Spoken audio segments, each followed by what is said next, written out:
All of us here have most likely read the story of Joseph, right? We've probably heard it preached 100 times, we've read it 100 times, and overall, we've heard it a lot. Well, tonight you're going to hear it again. So my question to you, though, before we start studying Joseph is, what is the normal theme preached around the story?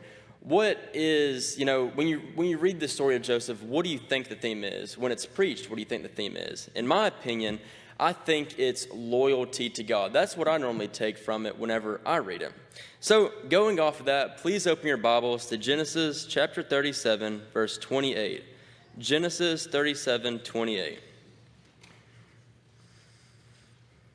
Before we read this verse, though, let me give you a recap of the few verses before that. Basically, Joseph was his dad's favorite son. He was liked the most from his father Jacob, and obviously his brothers didn't really like that. It kind of makes sense. They didn't really like that he was favorited more. So this is what they did in return, starting in verse 28. It says, "So when the Midianite merchants came by, his brothers pulled Joseph up out of the cistern and sold him for 20 shekels of silver to the Ishmaelites, who took him to Egypt." Joseph had just been sold into captivity in a foreign land. And the reason this happened is something completely out of his control. It's simply because his dad liked him more than the others, and his brothers didn't like that. They didn't appreciate that, and that's not something he can control. Now, this is the first mentioned hardship that Joseph faced in the Bible, but it for sure was not the last. If you will, please turn a page or two until you get to Genesis chapter 39. Genesis 39, starting in verse 1. It says, "Now Joseph had been taken down to Egypt. Potiphar, an Egyptian, who was one of Pharaoh's officials, the captain of the guard, bought him from the Ishmaelites who had taken him there. The Lord was with Joseph, so that he prospered, and he lived in the house of his Egyptian master. When his master saw that the Lord was with him, and that the Lord gave him success in everything he did, Joseph found favor in his eyes and became his attendant.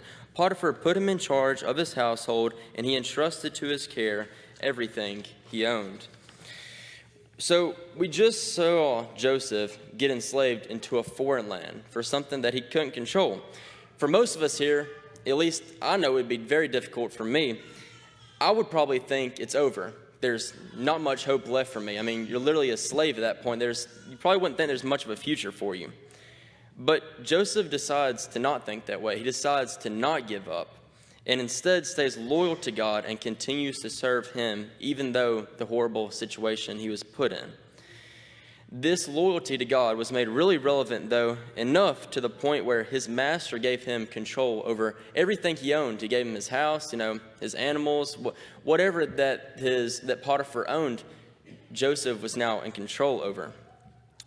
That wasn't the end, though. This isn't just a happily ever after. He was tested again at the end of verse 6. It says, "Now Joseph was well built and handsome, and after a while his master's wife took notice of Joseph and said, 'Come to bed with me,' but he refused."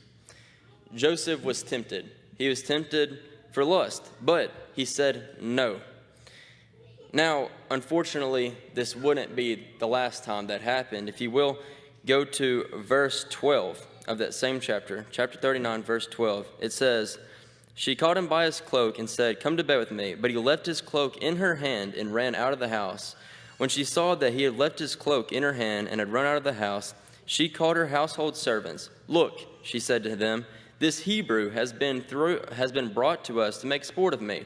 He came in here to sleep with me, but I screamed. When he heard me scream for help, he left his cloak beside me and ran out of the house. She kept his cloak beside her until his master came home. Then she told him the story. That Hebrew slave you brought us came to me to make sport of me, but as soon as I screamed for help, he left his cloak beside me and ran out of the house.' When his master heard the story, his wife told him, saying, 'This is how your slave treated me.' He burned with anger. Joseph's master took him out and put him in prison, the place where the king's prisoners were confined." So we've already seen him get tested twice, and now he's facing a major hardship. He was enslaved for something he can't control, and now he's put in prison simply because he stayed loyal to God and didn't want to go against God and fall for the temptation. Now, like I said earlier, for most people, this would be where Joseph's faith was dropped. A lot of us, this might be where our faith is dropped, but no, Joseph stayed loyal to God. It goes on to say through the later verses, we don't have enough time to read the next 5, 6, 7 verses, how many there are, but basically if you read through the end of the passage, it goes on to say that he became second in command of all of Egypt, simply due to his faithfulness to God.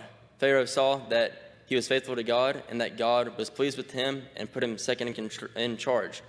So, in conclusion, what can we learn about Joseph and his loyalty to God? Well, first off, we can learn that no matter what hardships you're put in, no matter what struggles you're facing, like in Joseph's case, stuff that he can't even control. He couldn't control those things, but he stayed loyal to God. So we can learn that no matter, like I said, whatever hardship you're in, never give up on God. Always stay loyal to him, always stay faithful, even when it is very, very difficult.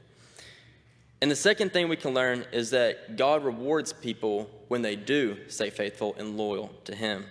Whether it's Joseph, who we just read the passage about, or if it's Abraham, David, any other of the Bible greats that had great earthly benefits whenever they stay loyal to God.